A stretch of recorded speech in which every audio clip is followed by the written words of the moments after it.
Good morning. Welcome to PUCV EFL webinar for teachers. Digital learning and teaching, promoting students' autonomous learning. Our academic vice chancellor, Nelson Vázquez Lara, will now address some words to you. Buenos días a todas y a todos. Para la Pontificia Universidad Católica de Valparaíso es una gran alegría organizar este encuentro, este seminario con profesores de inglés, con personas que están vinculadas a la enseñanza y a la formación del inglés en nuestro país.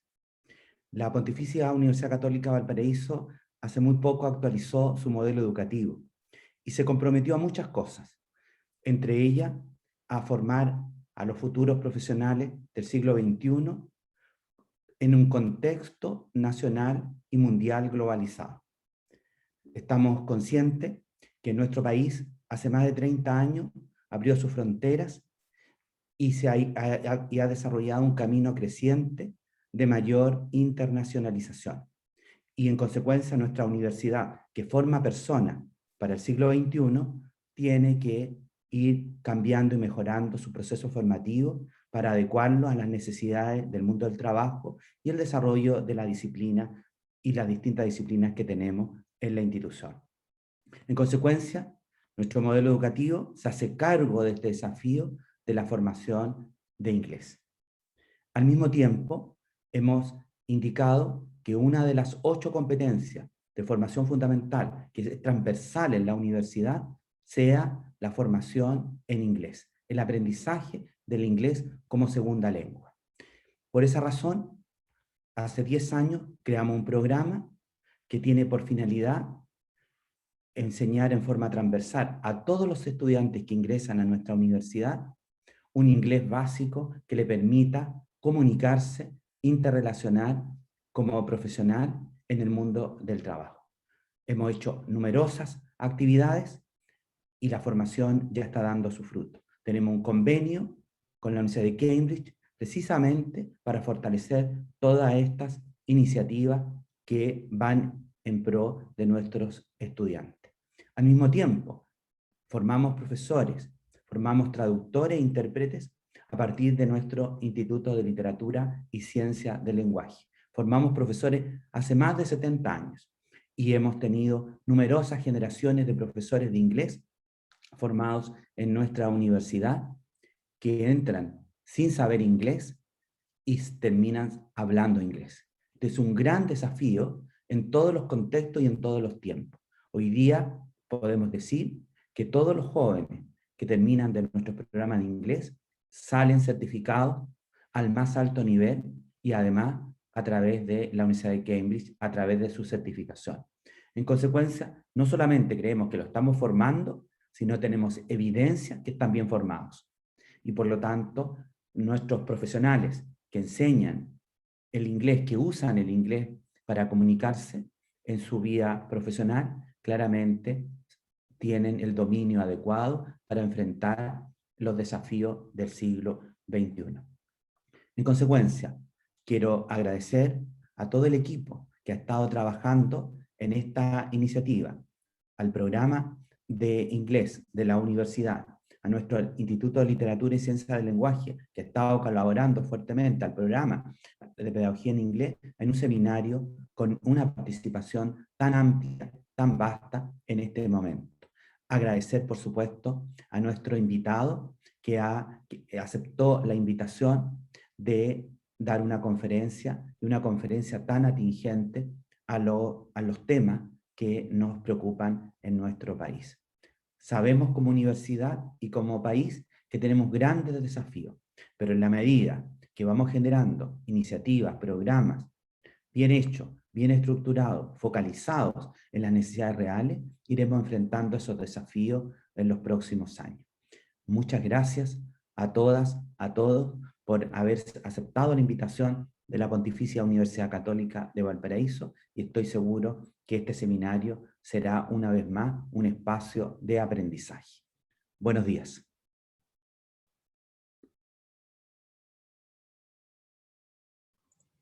Thank you very much for your words, Vice Chancellor.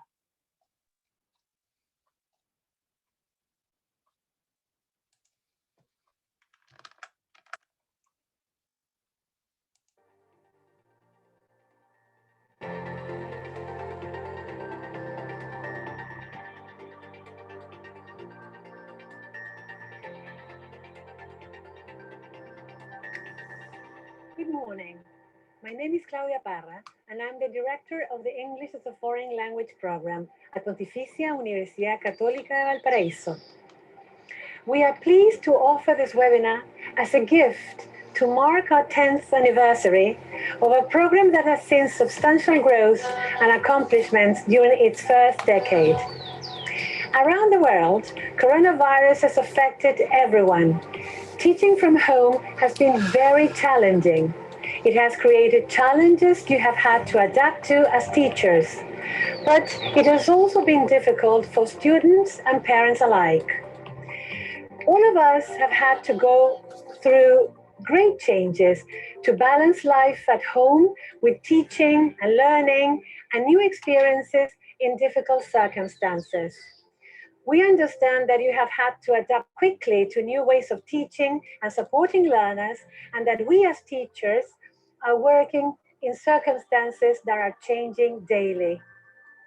However, we have found new ways to deliver outstanding English lessons at home that can inspire learning and motivate students to speak, listen, read and write when not always together or connected. I know we will look back with pride with what we have all achieved. In this two-day webinar, we aim at continuing to deliver hope and support to each other in the English teaching community, key to ensuring learners have the confidence and skills they need to communicate in English and access a lifetime of enriching experiences and opportunities.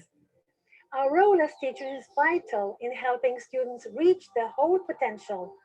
So we've brought together outstanding presenters to help you expand your skills and knowledge to provide continued support to your students. Our speakers will not only address the challenges that technology-mediated classes are currently posing on our teaching, sharing their experiences, finding approaches, and offering techniques to maximize the learning experience of all kinds of students. They will also allow us to understand language learners' cognitive processes and show us useful resources to guide our students' autonomous learning and integrate students with special needs. I hope you find this topic we have put together for you useful and get the most of this webinar experience.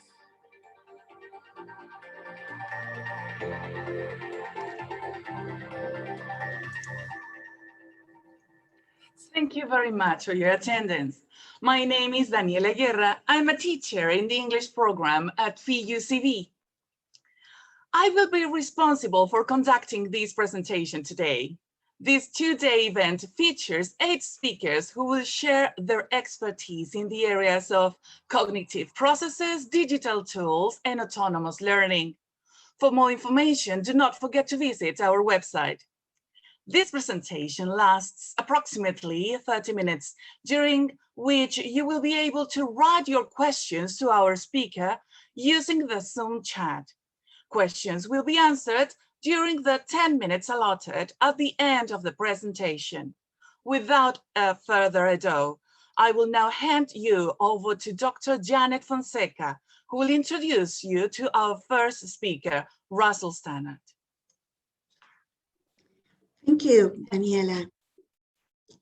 And thank you all for attending our first webinar at the Pontificia Universidad Católica on the learning and teaching of English. Educational systems, by definition, do not remain static. They tend to evolve, push barriers, and account for fairer yet more complex systems. Education is a beacon, a bridge that creates more and better opportunities for everybody. Yet, we know this is not always the case. This ever-changing world sometimes outpaces education, the systems it operates on, and the know-how and disposition of the stakeholders, be it high office administrators, school leadership, teachers, students, and families. In other words, people. More often than not, education brings about changes. At others, exogenous variables intervene and force change. COVID-19 has been one of those once-in-a-lifetime exogenous variables. Its impact has shaken us all across the globe.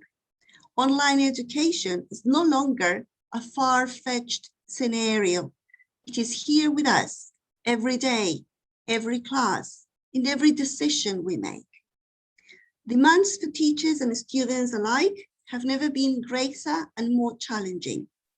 To help us navigate in this brave new world, here is today's keynote speaker. And as you know, it's none other than Russell Stannard. Russell is a multi-award-winning educational technologist and founder of the teachingtrainingvideos.com website. He has received awards from the British Council Eltons, the Times Higher Outstanding Initiative in ICT, and the University of Westminster for his work in the use of ICT in education. He is especially known for his work in using technology to enhance feedback, online teaching, blended and flipped learning. Russell was previously a principal educational technologist at the University of Warwick and at the University of Westminster. He currently works as a consultant on educational technology at King's College, University London, and as an associate trainer at NILE, where he teaches on the master's program and runs courses in blended and flipped learning. He has more than 60 subscribers on his YouTube channel. Russell, thank you very much for being with us this morning. Please, the floor is yours. Welcome. Lovely to see you all. Thank you very much, Janet. Lovely to be connected and opening up this presentation and to be working at the university, the very first place and the very that I ever came to Chile. Great memories of those times. And I really hope, guys, that I can do a good job for you today. One thing I'm going to do today is I'm going to make it a really practical session. Though I've got obviously an academic background, I want to give you some stuff that I think is going to interest you and make the session interesting. Just one thing before we start, everyone, can I get you in the chat window just to quickly tell me, where are you sitting at the moment? I'd just love to know. Can you write in the chat window if you're sitting in the kitchen or you're sitting in the bedroom or you're sitting in your office? Can you just write in the chat window in Zoom and just tell me where you're sitting? I'd really like to know. So someone's in their office, someone's in their bedroom, someone's in their study, someone's in their office. I've got more in that, got home office, got a few of you in the home office here, in the dining room. Good, we got, so great. Please just keep writing. It's really interesting. Someone's looking over the Pacific Ocean. I was just about to ask that question in a minute. One of the things is interesting is, of course, that when we're teaching online, we're not always in the places that would be conducive to learning. And it's always something that amazes me. People are sitting in all sorts of places. I'm actually in Poland at the moment. My wife's Polish, and I'm out here studying Polish at the moment. And so I'm sitting there in our front room, and I've got a lovely fire in front of me, though it's very warm today. I'm going to make this a really practical session, so I won't be keeping my webcam on, simply because some of the activities I'm going to do, I'm going to be lots of activities with you, and to make everything flow better, I will turn my webcam off. I'm just going to ask one more question before we start. Name for me two things in front of you. So I've got a beautiful open fire here that's not on. That's one thing. And then I've got an enormous television. We have a huge television in the room. Tell me just two things that you can see. Just write that in the chat window for me. Two things that you can see. Okay, so we've got walls and shelves. We've got flower pots. That sounds nice. That sounds better than my television. Anyone else? What can you see? Webcam, obviously, good. Jar. We got bookshelves, the beloved bookshelves. Good. A big window. Anyone got any nice views? I think someone said before they had one. So got photograph. Huge window with a swimming pool. That sounds absolutely fantastic. I wished I was there. That sounds lovely, though I know it's pretty cold out where you are at the moment.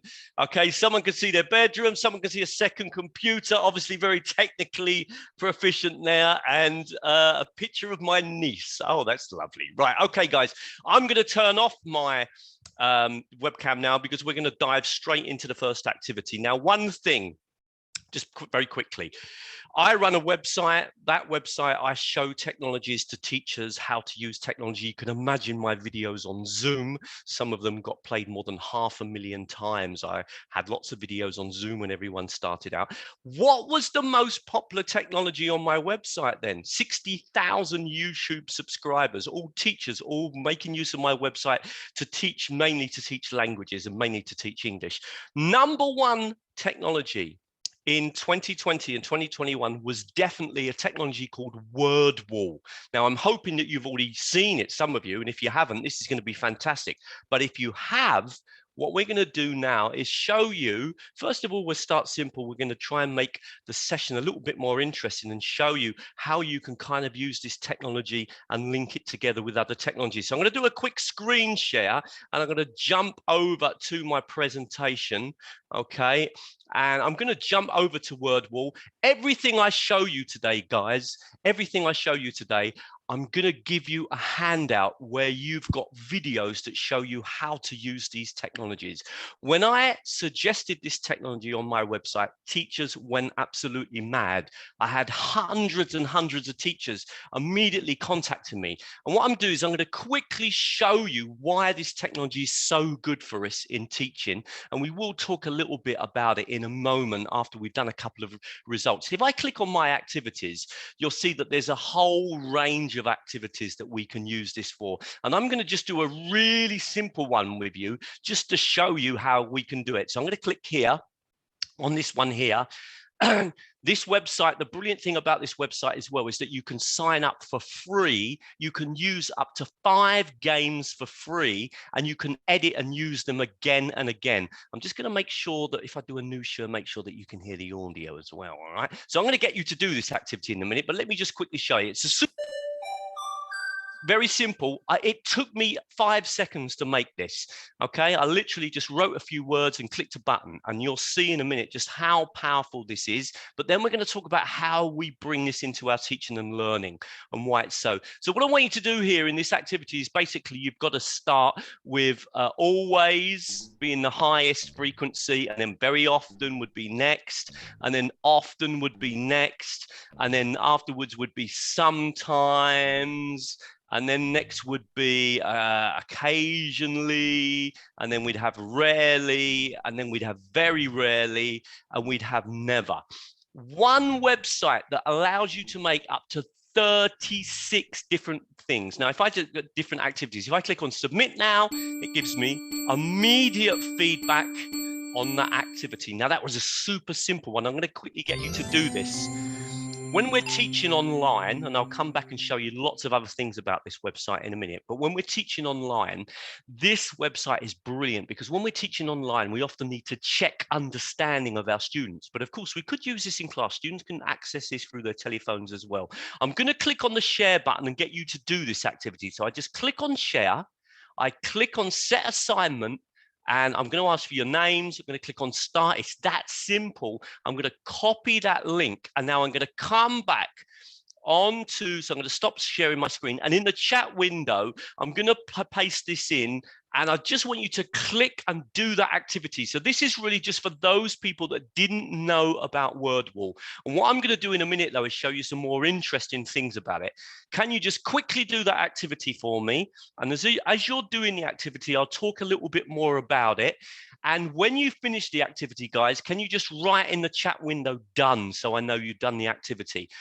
So why WordWall is so useful is because when we're teaching online, we continually need to check our students' understanding. And we're on an online session, we don't always know what's going on. We can't see the students so well. We can't really see how they're reacting to us.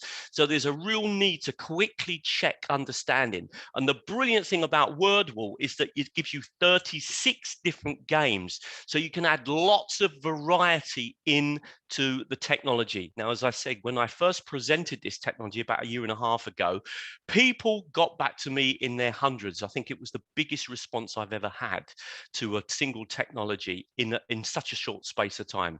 Okay, because people were saying, Russell, this is fantastic for language teachers, such a variety of games. You can use them in so many different ways. And I'm going to show you in a minute exactly how you can use them. Brilliant to see that some of you have already done this activity. I can already see, thank you. Just write in the chat window when you finish so I know. I'm just going to wait a couple more minutes. Now, I want to be clear. You can use this for free. You can use it for up to 5 games for free, and then you can edit and change those games. So you can edit any game of the 5 that you're using for free, completely change it for a low level or a high level, etc. Okay, I'm going to just hopefully now people have finished, because I want to really show you a few more activities, but I want to, because we're talking about the theme of autonomy, I want to show you a couple of more interesting things that we can do with this technology that maybe you haven't thought about. Lovely comment, very true, very, very useful for formative assessment. Let's just have a quick look at what you've done. So I'm going to do a screen share and I come back onto our wonderful word wall, okay? And I'm just going to close that down now. If I click on the results just to show you, and you'll get an idea of just how popular this technology is for me, and I'm using it in all sorts of teaching situations. I've been even training teachers that aren't language teachers to use it, because to be honest with you, it can be used for anything. And I've done it in massive classes. Look, 216, 19 teachers in one group. And I think I had another one down here when I had about 450 teachers. There we are, like 417. Now, the brilliant thing about this technology, look, let me just show you this, is that if I click, I can immediately get some kind of detail about how you did that activity, which questions you got wrong, which ones you got right. I know I was rushing you to do this, okay? So it gives me brilliant feedback. It even gives me a breakdown of who was finished first, etc. So really good. Now, one thing about this technology is that we can, number one, we could pass it over to our students to get them to use it. But what I'm going to do now is try and do something a little bit more interesting, which we can do. We've got loads of activities. So what I'm going to do is introduce you to Google Earth. Now, Google Earth is a brilliant technology. It's free. This is a technology I love to get into the hands of my students. And what I'm going to do now is I'm going to take you on a little tour. So I'm going to click here. I'm going to be very boring. And I'm going to take you over to see the football stadium of my favorite football club. And that is Chelsea. I'm a big Chelsea supporter. And off we go. We're flying off to Stamford Bridge. You can fly off anywhere around the world. Hopefully you guys can now see that. Now I'm going to do a little test with you to see if you really are listening to me. I'm going to talk a little bit about Stamford Bridge and about my connection with Chelsea. I want you to listen, and then we're going to do an activity after to see if you've really been listening to me, okay? So it's like a listening. Now, Stamford Bridge, I first went to Stamford Bridge in 1972. I was 7 years old. My brother took me with my dad. We saw Chelsea play Leeds United. Chelsea won 4-0. And from that moment on, I was a 100% Chelsea supporter. And I've been in love with Chelsea ever since, and suffered and sometimes rejoiced at what they've done. Stamford Bridge is a stadium of 42,000 people. You can see if I just come in a little bit closer, it's got 2 hotels at the front of the hotel, at the front of the stadium. And it's also got a museum at the back here. And if we just click, in fact, this way, you can have a look on 2D here. You'll see that it's right by a railway station. So there's a railway station right by the side of Stamford Bridge. And if we just click back into 3D mode, you can really kind of see the stadium. Now, there's a couple of interesting things about Chelsea, and I'll just stop it about here. Chelsea, actually, the stadium is in Fulham. It's called Chelsea, the football club, but actually Chelsea's this area over here. Chelsea is not actually where the football stadium is, but they didn't call it Fulham because there was already a football club called Fulham. So they had to call themselves Chelsea. Now, one other thing I'm going to do here is I'm just going to bring my little man on here. Okay, and I'm going to drop right down into the stadium and show you the stadium. And if we do that, woof, we come down here This is where I come into the stadium. So I meet my brother and we go to the stadium together. I'm what you call a season ticket holder. You can see that Chelsea always play in blue. That's their color. And if we move around here, this is actually where I walk in. So you can even see, guys, you're right at the stadium now. Okay. And if I just bring that up, look at that. That's the way that I came into the stadium and then walk down here. We're always very excited before a match. Of course, we always think Chelsea are going to win. And yeah, I've been going to Chelsea ever since 1972. That was the first time I went. Now, what I'm going to do is I'm going to see whether or not were you following me? So I'm going to jump back now to WordWall. I'm going to do an activity that's a little bit different. So I'm going to click on this one, My Activities, and I've got one here called All About Chelsea. And I want you to do this activity. You've simply got to match the sentences. So I'm going to click on Share, and I'm going to click on Assignment, and then I'm going to click on Start, and I'm going to copy the link. So what I'm trying to do this time is just show you how you can enrich the use of this technology and connect it to working with something like Google Earth, which is a brilliant technology for encouraging autonomy. What I love with Google Earth is getting my students, after I've done a presentation, to get them to prepare their own presentations as well. So if I now jump back, I'm going to stop sharing, come back into the window. I'm going to paste that link in, guys, and I'm just going to give you a couple of minutes to do that activity. Okay. And can you do the same as you did before? Can you just write in the chat window, done, when you've done the activities? I'm just going to give you a couple of minutes. Okay. Google Earth is a great tool to use. If you're teaching in a class and you've got a certain topic, maybe it's seeing the Egyptian pyramids, maybe it's talking about New York, maybe it's going off to see Victoria Falls in Africa, maybe it's wherever you're going, you can just zoom off there and use it. I often use it to show students where I've gone on holiday. Some of my best activities, and when I get the students to do the same, they prepare a presentation of somewhere they want to show to the rest of the class. It might be their favorite monument in their town, or where they were born, or where they went to school, or where they went to holiday, or somewhere they want to go. Brilliant activity for using with your students, okay? Because it really does personalize their learning. One of my favorite activities I did this year was at the beginning of the course. I got my students to do this, to prepare something on Google Earth, and then I put them into breakout rooms in Zoom, and they presented to each other. I had them in like small groups of 4 or 5, and they just had to do a presentation. So Google Earth can be a really nice website to use. And what we can also do when we're working with Google Earth is link it in with WordWall, okay? Because WordWall really is a really lovely activity. Just going to give you a couple more minutes, hopefully, to see if you finish that activity. Thank you for writing in the chat window. And if any questions or comments come to mind as we're working through, just write them there. I'm not going to answer any questions now, but I will give everyone time at the end of the lesson to certainly go time at the end of the lesson to go through some of the questions that you, or any points that you raise. Okay. So just out of interest, so let's just have a quick look then at you as far as doing that activity is concerned. I'm just going to do a quick screen share, guys, and come back in again. Thanks for writing in the window that you've done the activity.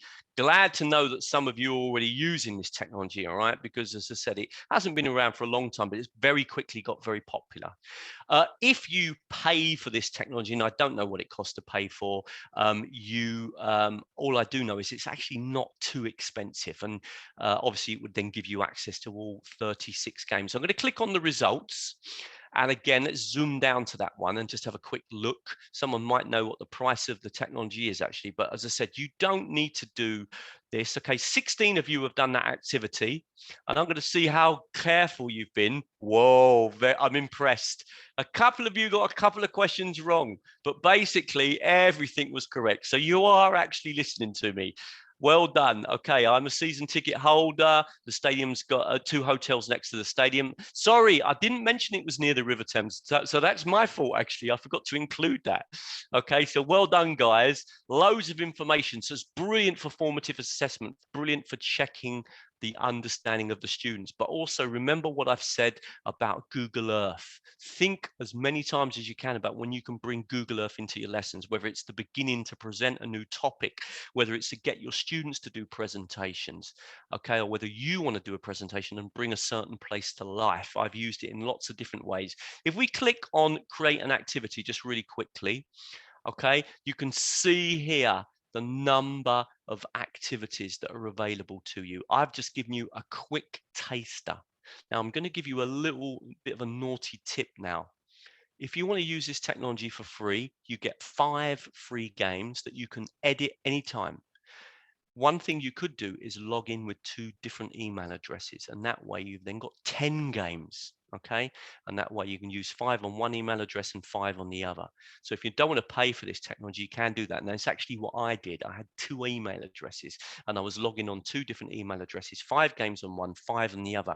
Remember, any game that you create, so once you've created a game, you can then just click on it, okay, and edit it. So you can change it and use it again and again and again. Loads of brilliant ideas here. It really is a lovely technology for using. Okay, now let's jump in just really quickly. This always happens to me as I dive straight in, and so I never actually do my presentation. That I've got lovely prepared presentation. I'm just going to jump in and to my presentation, okay, and just want a couple of things to kind of to start with, and I just want to point out. So we've looked at WordWall. Okay, we've looked at Google Earth, and I said great for students, great for teachers. One of the things that we're looking at when we're working with tools like WordWall is this ability to check, as someone mentioned very well, formatively check our students. Are they following me? In an online lesson, you have to do it more. You have to do it more than you do it in the classroom, because in the classroom you can see the students, you can feel the students, you can know what they're doing. Now, that technology is without a doubt currently the most popular technology on my website. As I said, there's about 60,000 subscribers. But what's the most popular technology ever? Now, very interestingly, so it's a good timing, I'm just about to publish a big article in the English Language Teaching Journal. It looks like it's going to go through, and it's basically focusing on what on my website has been the most popular technology ever. Now, I'm again imagining that some of you might know this technology, but if you don't, brilliant. And if you do, what I am hoping is that I'm going to show you some ideas around this technology, the most popular technology, and perhaps in many ways one of the most important technologies generally in education would be screencast technologies or screen capture technologies. And I'm really going to quickly show you this technology and then throw it out to you just to think a little bit about why this technology, if when I run master's degree courses, and I currently teach at 2 different institutions, at both institutions, this is literally the first technology that I focus on. Now, what I'm going to do is I'm going to do a new share. So we're going to come down here, do a new share, and I'm going to jump back over and I'm going to show you this technology in action. Now, what this technology does, and hopefully I can do this, is that it allows us to record the screen of our computer like a video. So we can mark around anything. We could, for example, record ourselves doing a PowerPoint slide, or we could record ourselves talking over a picture, or we could record ourselves talking over a graph or over a grammar lesson. But we could also record ourselves talking over, for example, the students' work and giving them feedback. So this one technology from a teacher's point of view can be used for masses and masses of different things. And the brilliant thing is about these technologies is that they are free. Now, in the past, I've talked about a technology called Jing, but these days I talk about this one because it's completely free and it allows us to do a video for up to 15 minutes. So it's really, really powerful in that way, this particular technology. Let's just see if I can actually use it in front of your eyes. So what I'm going to do now is just going to make sure that you are seeing what I'm seeing. So let me just click here and just make sure, let me just move that over a moment. Just want to let me stop sharing just for 1 second and just come back and put on the screen share and just make sure that you can clearly see what I'm doing on the screen, and you can, brilliant. So I'm just going to click there. Okay, so you can see here that I've got this kind of technology that I've just opened up onto the screen, okay? And what I'm going to do for this example is just, I'm going to minimize the screen, okay, so that we've got basically our presentation here. And I'm just going to show you that I could literally just record myself talking over this presentation, okay? And then all I need to do is click on screen. I can even be on myself. And I'm just going to click on one button, okay? And I'm just going to start recording myself. So I'm going to click here. Hi, this is Russell Stannard, and really looking forward to doing my presentation today. This is on the key technologies that can really impact on our teaching and learning. And I'm going to click on the button now. I'm going to jump onto the next slide, and then I'm going to carry on. Okay, first technology that I want to talk about today is Wordable. It's a great technology for checking our students' understanding. I'm just going to stop it and do one more slide. Okay, now what I want you to understand is, okay, I'm recording myself talking over a PowerPoint slide, but I could be recording myself talking over anything, or my students could be doing this. My students could be recording themselves talking over a PowerPoint slide, talking over a picture, talking over Google Earth, for example. Okay, so you can make a video in seconds, and I'm going to click on done, and that video should be actually ready immediately. Okay, now what I'm going to do is just make sure that, again, let me just click on stop share. I'm just going to come back and make sure that we got the audio so that you can actually see this recording. Okay, so let me just click on it. I think we're okay. Good. Yes, you can. Let's just listen to that a moment. Okay, so I'm just going to play that back. Hi, this is Russell Stannard, and really looking forward to doing my presentation today. This is on the key technologies that can really impact on our teaching and learning. Technology that I want to talk about today is Wordable. It's a great technology for checking our students' understanding. See how easy it was for me to make that recording. Now, incredibly, I could either save that on my computer, I could upload it onto YouTube, and in the video help that I'm giving you afterwards, you show you how to upload it onto YouTube, and then you share the link with your students. Okay, so you can record yourself talking over anything. And that is really powerful, because I could be talking over my students' work, for example. I could, for example, open up the students' work onto the screen, turn on the screen recorder, record myself going through the students' work and then sending them the video. Or I could record myself going through some of the pronunciation problems that have happened in the lesson. This is a free technology. This is the technology that is being used everywhere in teaching and learning. Okay, there is not another technology really, apart from obviously the main platforms that we're using, like Moodle and like for the content, and obviously Zoom and Microsoft Teams for delivering an online lesson. The next technology down would be screen capture technology, flipped classroom, online courses, blended learning courses. They're all using this technology. Now, what I'm going to try and do, I'm just going to do a new share. I'm hoping I can do this. I'm going to just jump over here and just want to see if really quickly I can actually show you a couple of examples of some. I'm going to just click on this one here. I'm just going to get this ready for you, and I'm going to screen share it, hopefully. Yeah, just want to let me just do a new share, and I just want to point out to you, this is a great example, okay, of what I'm done. This is a real example of me giving feedback to one of my master's degree students. Okay, now you don't have to give individual feedback to students. You could do this, okay, on a for example, a general video giving feedback after a lesson on their pronunciation or on the problematic vocabulary. But let me just play this for you a minute. Just think about being a student and you receiving this as your feedback. Now, I did this using Screencast-O-Matic. Provide you with a little bit of feedback on your essay, and the first thing I want to point out is just we come down to here, and I was noticing that you were talking about, I think you're not describing very clearly exactly what screen capture does, and I think it's very important that we explain that if you highlight anything, if you write anything, if you move your cursor on the screen, on the student's written work, then that comes out in the essay, because I don't think you're making that point very clearly here. So I think you might need to rethink that point.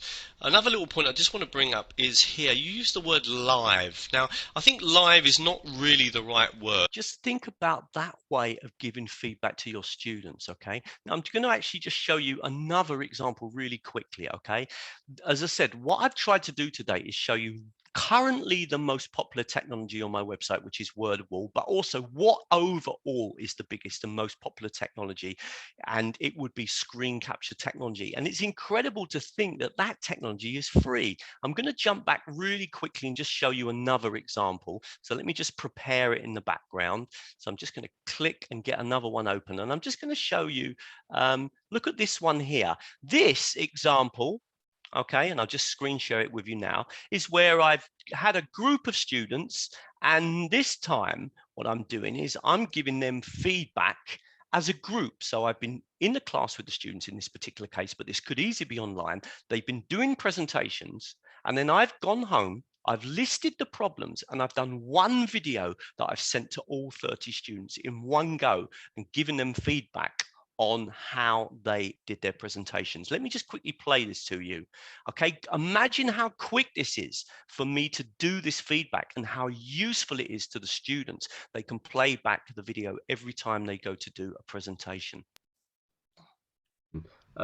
First of all, when you're presenting, try to look at the audience as much as you can. A lot of you were, in fact, you can see the first 2 points together here really, because a lot of you tended to be looking at your notes as you were doing your presentation. And so it's a good idea to try and look at your audience more. And obviously, if you keep looking at your notes, then you can't look at your audience. One thing that I do to avoid looking at my notes is, in fact, I don't write notes. I just have a few key points that I go over, and I often make use of the PowerPoint presentation to guide me through the presentation. Okay, so again, but that's sorry, let me just stop that. Okay, so again, you just get an idea. You know, this could be a list of vocabulary. This could be a grammar lesson. This could be going over anything. It could be a list of all the problems they had when they wrote their essays. One video for the whole class going through the general problems. This technology is so flexible. It can be used in so many different ways. Let me just see if I can give you one final example, because I know we're running out of time. I'm just going to, again, quickly prepare it in the background, see if I can give you a quick example. Just want to show you one more. Let's see if I can perhaps give you one, such a simple idea, okay, of how we can use this particular idea, for example, for vocabulary and stuff like that. I've got one here, one final one. These are all real examples of different things that I've done using that one technology. But the other thing is, don't forget, I've also got my students to use this technology themselves as well. So not only am I using this technology, so let's see if I can quickly screen share this last example. Should be able to do it. Let me just see. It's quite tricky what I'm doing, guys, by the way, because I'm jumping between one technology and the other, but hopefully I can just get this one to play. Let's just see if I can do that. I'm going to click on, hang on a minute. I'm going to click on share. Hopefully, right, you've got that video on the screen. Just going to play this to you. Look at this as another example. Problems with today's lesson and some of the pronunciation problems. First one I want to point out is just the first word, accommodation. Accommodation. The stress is actually on the fourth syllable. And when you spell that word, watch out, because it's double C, double M, accommodation. Next word, corruption. Corruption. Stress is on the second syllable, corruption. The next word is interesting because we have the word photograph, but we say sorry, let me just turn that off. Okay, so look, those are some examples. Now, those are examples that are all teacher-led. This same technology, we can put it into the hands of our teachers, of our students as well, and get them to use it as well. So it's a really, really powerful technology. And as I said, not that long ago, the English Language Teaching Journal connected to me and said to me, Russell, weren't you the person that come up with this idea of using this technology for feedback? Can you write an article about it? And so I'm hoping very soon to have an article published. But this idea about using it for feedback has been around for a long time. One technology, but so many different things that we can do with it. In ELT, there's a lot of research in using it for feedback, but it's great also for things like teacher presence. If you're doing an online course and you want to record yourself doing your PowerPoint presentations, then of course it's teacher presence. That means that they can hear your voice and see the teacher. The same with the feedback. If you're teaching online and you're not meeting your students, what a powerful thing to be able to give feedback using this technology, so that you've really got a strong connection with students. There's lots of feedback into the use of voice, into how clear it is, how it sets the context for feedback, etc. Now, Obviously today was very quick presentation. I could only give you a taster, but what I've done is that I've prepared for you a special handout where you can watch these videos that show you in more detail how to use WordWall, show you in much more detail the feedback idea and how to use screen capture technology. The one that I'm going to show you is the free one, Screencast-O-Matic. So I've done this handout for you today, and it also includes a video on how to use Google Earth. The idea was that today's session was going to be really hands-on. So all you need to do to get this handout is to send me an email. You can do it now, do it this evening, just write to email russellhandout@gmail.com and automatically in the subject write Chile, and then write to me and just write I am blah, blah, blah from blah, blah, blah. And automatically you will get that handout. And that will have all of those videos to show you some of the ideas that I've kind of had to go through a little bit quickly, but hopefully I've got my point across. So russellhandout@gmail.com. That's not my normal email address. It's specifically to automatically send you a copy of the handout with all the videos. Okay. Now I've got to be a good boy and make sure I finish on time. I'm just about, think I'm right. I'm going to say a really very quick thank you to the University Católica and obviously de Paraíso, or Valparaíso, sorry, for inviting me along. And I hopefully got enough time for some questions. I hope that was useful to you guys. I'm going to stop sharing and see if we've got any questions that you want me to deal with. And sorry if it was a bit rushed, but I was a bit tight on time. Any questions that we want to focus on? Any questions? Anyone want to comment on it? Okay, if that was useful, I'd love to know. Okay, I tried to choose for you there the 2 key tools that if I'm running a master's degree course, that I focus on. Obviously WordWall because it's so popular, but that screencast technology. And remember guys, that screencast technology as well, you can put it into the hands of your students. Okay, imagine using this to get your students develop their speaking skills. Okay, you could even, they don't have to do it on their own. For example, they could do a screencast presentation together. Okay, so they could do a PowerPoint presentation in, say, pairs or groups. Okay, so great for, say, for example, getting the students to do a presentation, recording themselves doing, or talking over a picture, or talking over a diagram. Yeah, if you want them to, or even opening up Google Earth and then recording themselves talking over Google Earth. So you can do all these sorts of activities where we get the students to do speaking as well. Yeah, okay, I'll really quickly show you. The reaction to the feedback is unbelievable. You have to remember that there's a lot of us really well established research into this now. I wrote about this idea in 2006, okay, and then I was very lucky. I won some awards for it and blah blah blah, and then other things happened to me, and I kind of didn't write much more about it. And of course, other people took over and started doing research. Some people remember that it was me that wrote the original kind of article. And then it was very kind, as I said, of the English Language Teaching Journal. So there's loads of research into this already well established. And in that handout, guys, there is a couple of articles to get you going if you want to start to read about it, okay? Okay, yeah, I mean, obviously Google Earth is not very good. Very fair comment, by the way, there.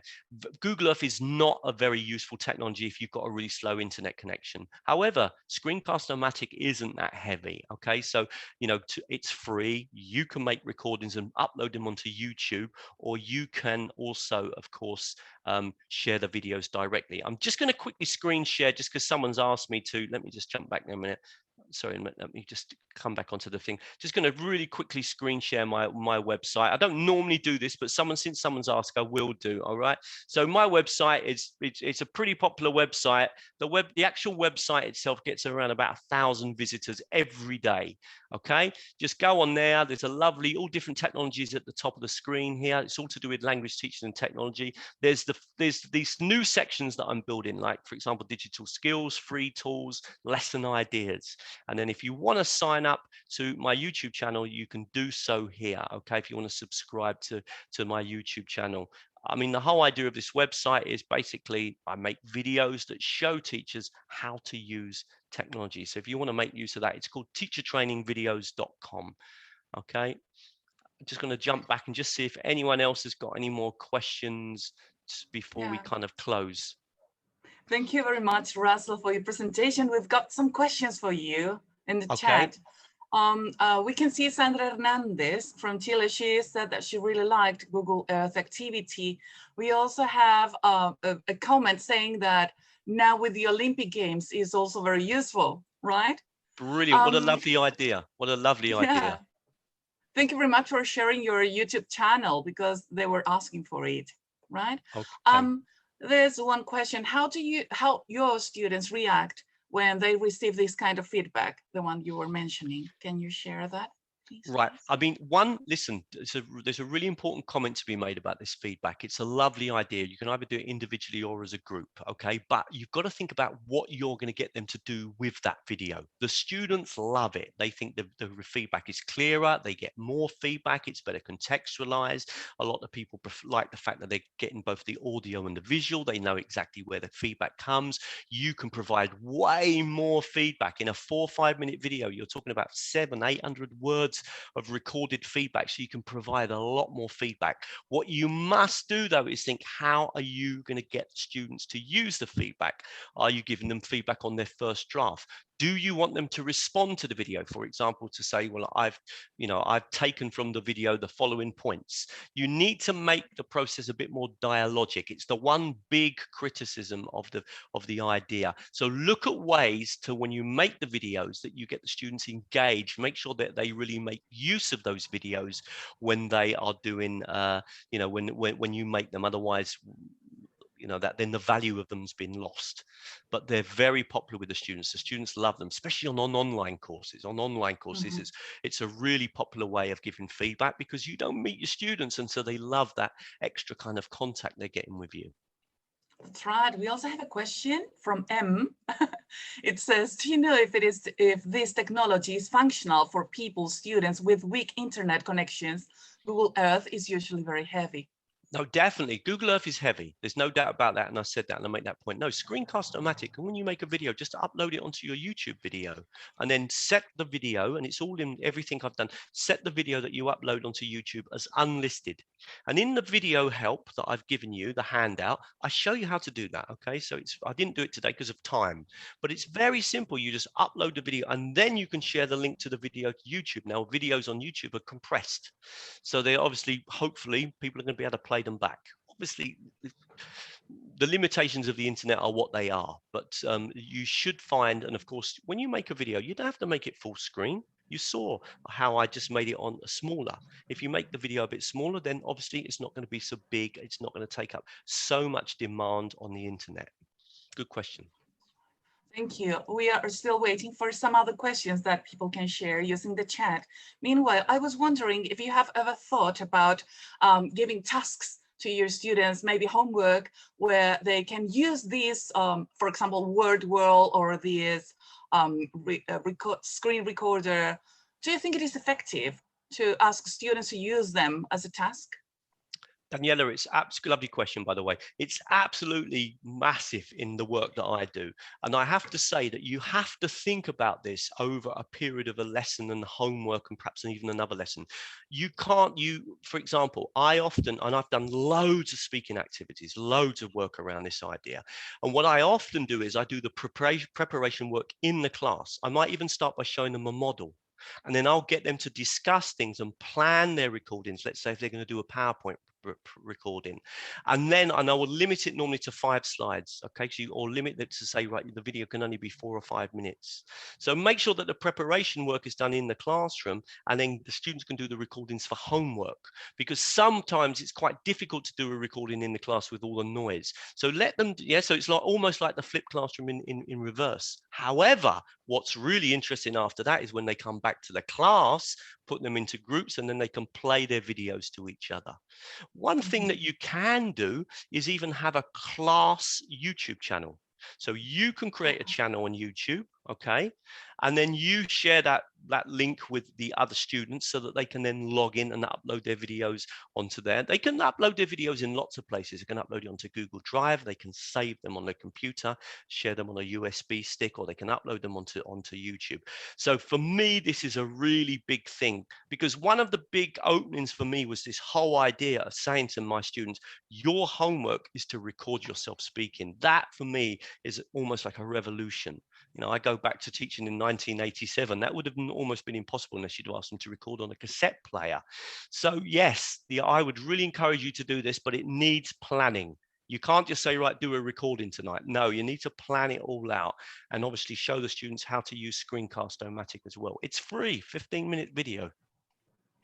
Russell, do you think that there is a perfect moment of the class where we can use this kind of tools, for example, for the presentation of the class, practice, or at the moment of production? What do you think? Well, obviously, one of the things that I tried to do on this, you know, today's talk was really to give you tools that I think are really flexible and you can use them in lots of different ways. And obviously, we're looking at as well student autonomy, and that was the reason I chose Google Earth and particularly Screencast-O-Matic.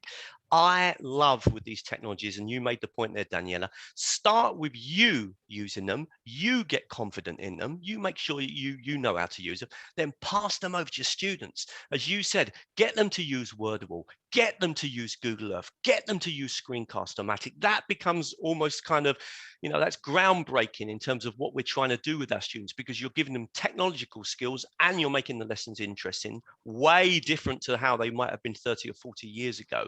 So this is the way to go, but bit by bit, you know, Screencast-O-Matic is a great tool because it's one technology.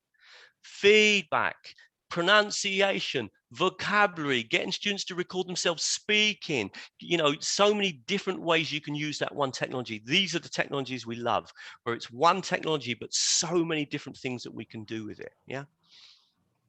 Yeah, thank you. We've got some question. It says, great question. I asked my students to record their voices over a picture talking about past habits.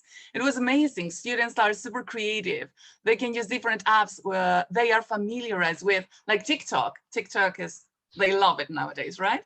Yep, that's Samantha, fine. You know, yeah, absolutely lovely. Okay, but one thing I will say about those things, if you do something like that, make sure you stage it. Okay, I've made the mistake at the beginnings, right? Homework is to record yourself speaking, and then they come in the next lesson, one student's done it. No, you need to prepare it. It's linked into the lesson. You've prepared the topic. You've perhaps even made the PowerPoint presentation.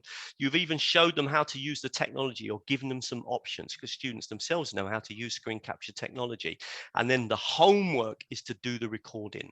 Okay, so you're building up to that, and then think about what you're going to do with the videos after as well. You know, are you going to present the best one in class? Are you going to get them to share it on Moodle or on Edmodo? How are you going to deal with that? It needs staging, but it can be so effective in terms of encouraging students to develop their speaking skills.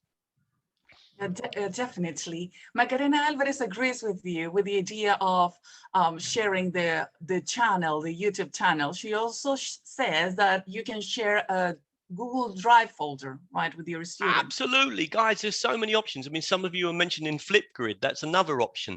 One of the reasons I don't talk about Flipgrids these days is because now they require you to sign up using Microsoft Office or using Google. So you're always slightly restricted. Okay, that was one of the reasons. But I mean, obviously, Flipgrid's another option. It's not quite as flexible as using Screencast-O-Matic, the Flipgrid. But all of these things, anything that gets our students to do speaking activities, in my opinion, is brilliant. But, you know, remember what I'm saying about the power of Screencast-O-Matic in terms of the fact that you can use it for feedback as well, use it for vocabulary, use it to go through pronunciation, one technology. You know, you've got a new group of students at the university, and perhaps you're using Moodle and they don't know how to sign in. You make a little video showing them how to log into your platform and how to find where you can use that one technology for so many things. That's why I said, why I think it's an outstanding technology. That's right. That's what Sebastián Adaros was saying. You're right. And now we've got also Macarena Alvarez talking about Padlet. Padlet also has a future. Padlet, which is great technology, great technology. I mean, you have to remember all these technologies you're mentioning. Many of these companies contact me from the beginning. Russell, can you help us? I know Padlet when it was called Woolwisher. I even gave them some initial feedback, and I have a special Padlet account because of that. Padlet introduced audio, and as I imagine that person who's written that question, the audio is brilliant in Padlet, and that's another place for people to do recordings. The only problem with Padlet is you've only got 3 for free, so you're going to have to be very careful about how you use them, or multiple email accounts, or you pay. Again, Screencast and Mac, no cost. That's the only reason I showed it to you. Padlet is brilliant, guys, but it can cost money unless you can work out ways of kind of using it without paying. Multiple Gmail accounts is a good idea too. Jeanette says, any tools that you can suggest for creating cartoons, bubble speeches? Yeah, I mean, Powtoon's pretty good. And I did a video on my website the other day about Animoto. Guys, if you sign up to my website, then you'll get every month, every week I send out the latest video, okay, of the new technology that I've looked at, or I'm going over the video again and making a new video about it. There are lots of these tools around. One thing many of you are mentioning lots of tools, and they're all good, and I know them all. Wakelet, I'm very familiar with as well. But one thing I'll say, look for the technologies that you can use again and again and again in different ways. Otherwise, you're going to spend your whole life running around looking at all these little technologies, okay?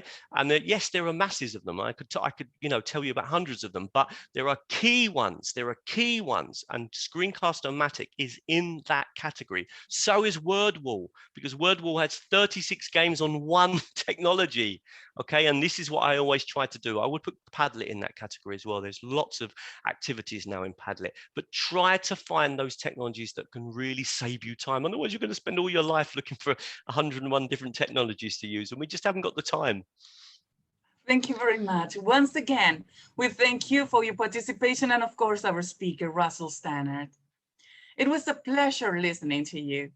We remind you that at the end of the 2 days of presentations, you will be able to download the diploma of participation.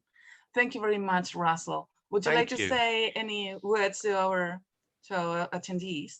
No, absolutely brilliant. Love to see you mentioning all these different technologies in the window. Of course, it makes me laugh because a year and a half ago, I would have been doing a presentation and people wouldn't have been aware of all these technologies. Well, not everyone would have been. So it's brilliant to see the progress that we've made. But as I said, stick to that one rule. Look for the technologies that you can use in lots of different contexts and that you can use and you can pass over to your students, because those are the ones that are going to save you time.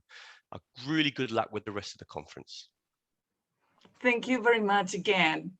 We now invite you to join our next speaker, Dr. Marilyn Valencia, who will talk about what have we've learned after 1 year of distance teaching and learning, sharing ideas for maximizing the use of technology in the ESL/EFL classroom at 10:30 by following the link that I have just shared with you using the chat room. Meet us at the 10:30 presentation. Thank you very much. Once again, Russell Stannard. Goodbye. Thank you.